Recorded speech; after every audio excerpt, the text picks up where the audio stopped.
Could your child's academic success literally start right there on their lunch tray? Welcome to The Explainer. Today, we're diving straight into how you can secure free school meals for families across Georgia. If you've got a kid in the Georgia public school system, wrapping your head around this process can have a massive impact on your household budget. And honestly, most importantly, on your child's success. But first, think about this. Did you know that healthy meals directly fuel learning?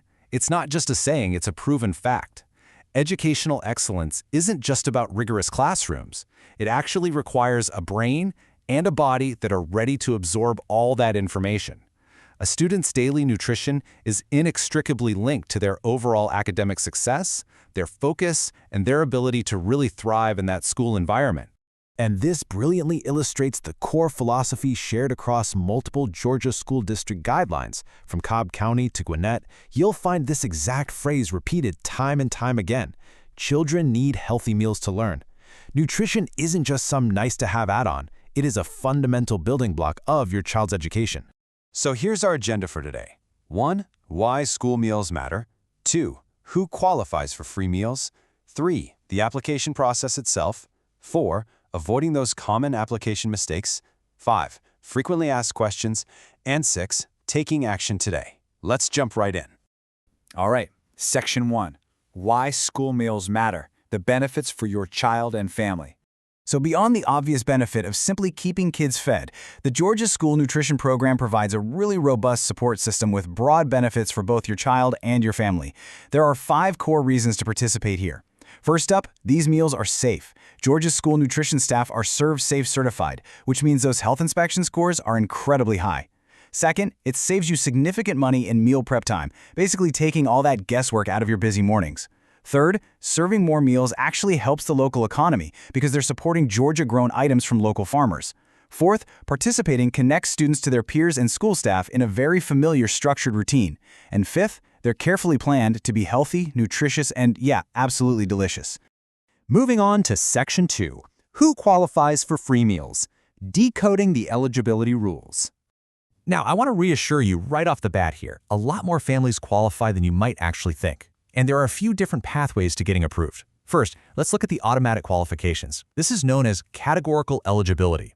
Basically, if your household receives benefits from Georgia SNAP or TANF, your kids are automatically eligible. The exact same applies to children who are homeless, migrant, or runaway youth, foster kids under the legal responsibility of an agency or court, and children participating in their school's Head Start program. And under recent guidelines, a matching process with Medicaid also qualifies many families automatically. If you fall into any of these categories and you get a notification letter from your district, guess what? You don't even need to fill out an application.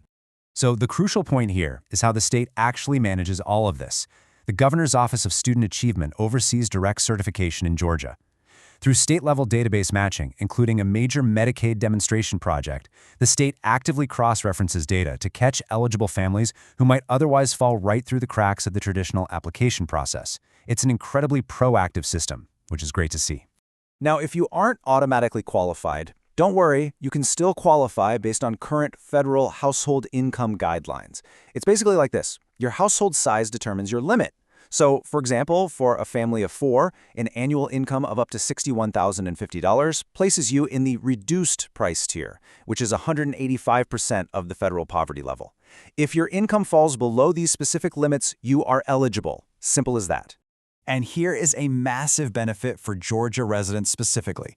Under federal guidelines, if you fall into that reduced price bracket we just talked about, you typically pay a copay of 30 cents for breakfast and 40 cents for lunch. However, thanks to the Georgia state budget policy, the state actually steps in and covers these copayments for you. Meaning that brings your total to exactly $0. Yes, 0. If you qualify for the reduced price tier in the state of Georgia, you pay absolutely nothing for those meals. This legislative intervention guarantees that any student meeting that 185% threshold gets daily breakfast and lunch at no charge whatsoever.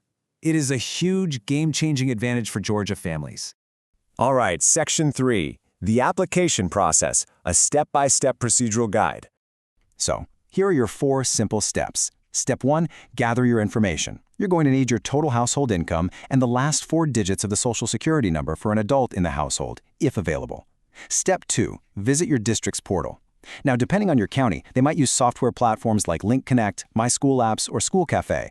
But you can also just easily request a good old-fashioned paper form from your school.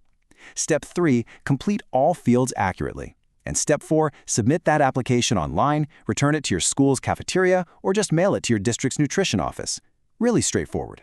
Which brings us to Section 4, avoiding common application mistakes. Don't let paperwork trip you up.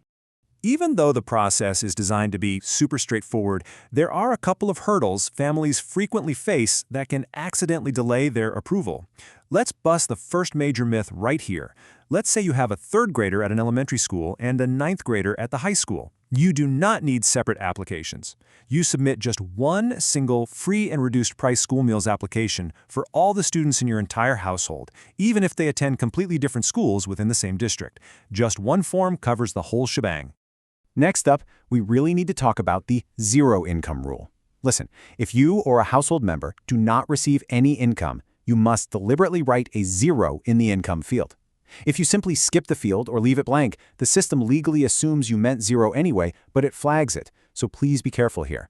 Filling the form out completely and deliberately ensures your application isn't flagged as incomplete, which could unnecessarily delay your child getting their meals. Let's move to Section 5, frequently asked questions. Busting myths about school meals. Okay, we're going to do a quick, rapid-fire myth-busting session here to address the most common lingering doubts families have when they're staring down this paperwork. The first question is a major barrier that unfortunately prevents way too many eligible families from even trying to apply, and that is, do I have to be a U.S. citizen to apply for this program? The answer is an emphatic, absolute no. You, your children, or other household members do not have to be U.S. citizens to apply for free or reduced price meals. Furthermore, applying for these school meals does not affect your immigration status in any way. It is completely safe and secure for non-citizens to apply and make sure their kids are fed. Here is another incredibly common question. Because hey, we know financial situations are fluid. People ask, what happens if my income suddenly changes? Or worse, what if I lose my job during the school year? Well, the great news is that this program is highly flexible. You can apply at any time during the school year. If you lose a job or your hours are cut, use your current lowered income on the application. Now, when calculating your income, only include overtime if you work it regularly, not if it's just, an occasional thing. And for our military families out there, while you must report basic pay, you should totally exclude privatized housing allowances and any additional combat pay resulting from deployment. All right, final section. Section 6. Take action today. Secure nutritional support for your student. We've covered why it matters, who qualifies, and how to apply. Now it's time to actually secure that nutritional support. Here are your actionable takeaways. First, definitely keep an eye on your mail and email for a direct certification approval letter. If you get one, boom, you're good to go. If not, find your school district's online meal application portal right away or ask the front office for a paper form. Keep in mind, if English isn't your first language, schools are required to provide translated forms, and local community organizations can often help out with the paperwork too.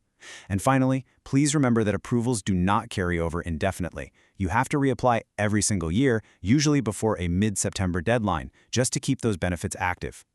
As we wrap up this explainer, please note this important disclaimer. While we've covered the standard processes and income guidelines based on the source data, these eligibility guidelines are always subject to change. Always consult your local Georgia school nutrition program or your official school district website for the absolute most current procedures and income thresholds. Honestly, reaching out directly to your district's nutrition office is the very best way to get specific help.